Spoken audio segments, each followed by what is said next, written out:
Year round, winter, spring, summer, or fall, you'll find people on Belle Island as the seasons change. Sometimes a local landmark needs a little TLC. That's true, and it takes a lot to care for all parts of the island, and that includes the James Scott Memorial Fountain. Photojournalist Alex Atwell had the opportunity to see what makes this uniquely Detroit landmark work, and it's all under the ground you walk on. I can't believe it. Under it? Under it.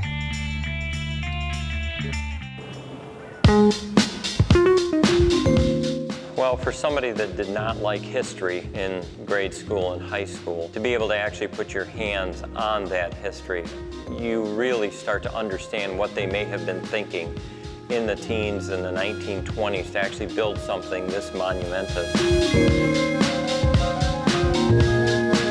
I'm Robert Carpenter, work for DT Energy. I'm an electrical engineer, and I was asked to work on Scott Fountain in 2007. So I came out here and I started to fix things, repair things, and ultimately attempt to restore the fountain to its original condition. So we're directly underneath the fountain bowl right now. So coming into this control room, this is where we have the electrical feed for the pumps, switchgear, and all the plumbing ultimately to feed the fountain. Yeah, it's really kind of a city down here with all the valves and controls. But it's really become a personal passion, so I basically moved down onto the island so I can put in as much time as I can.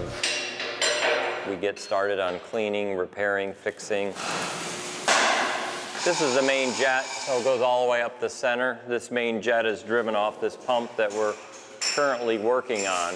Alrighty, let's see if we can get this thing lit. We'll prime this pump, we'll start it, and then we'll ultimately get this thing up and running. We're in. So we're just going to start it. Ready?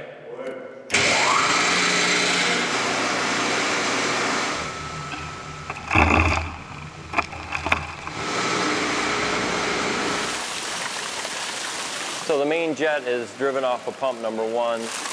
Pump number 2 runs everything else in the main fountain. Pump number 3 runs the upper and lower cascades. All of these individual valves, for example, each one operates an individual turtle up above. Each turtle is grouped in these valves. So if you turn this valve up or down, it would adjust all the turtles at once. This one's vertical jets. Somebody had penciled it in here. These are the Raythons, and these are the Lions. If you look up above, up in the piping, there's individual valves up in there also. And this is the substation. It has its own substation underneath. These are the transformers that power the 3 pumps that operate the fountain. And again, what's the name of this fountain? The James Scott Memorial Fountain. And that was money that was left by James Scott. He was a bit of a scoundrel and a womanizer, gambler. He was not a very well-liked person. In fact, there was somebody that suggested that they were going to build a statue perhaps 1 inch high. They thought that met the requirements of his last will and testament. But they later realized that that wouldn't have been appropriate, and they built the statue that they have there now. I think he wanted a monument to him. Personally, I think he was an individual that perhaps was selfish, and it was about him, and luckily we got a fountain out of that deal. So if you want to help Belle Isle look its best, you can volunteer for the spring cleanup happening this weekend. That's right. The sun will be out, so it won't be so bad. It's Saturday from 8 to 1 on-site registration and check-ins at the athletic complex. But you're asked to bring your own rake and work gloves. A hot dog lunch and community celebration will follow the cleanup, something great to do before Earth Day arrives.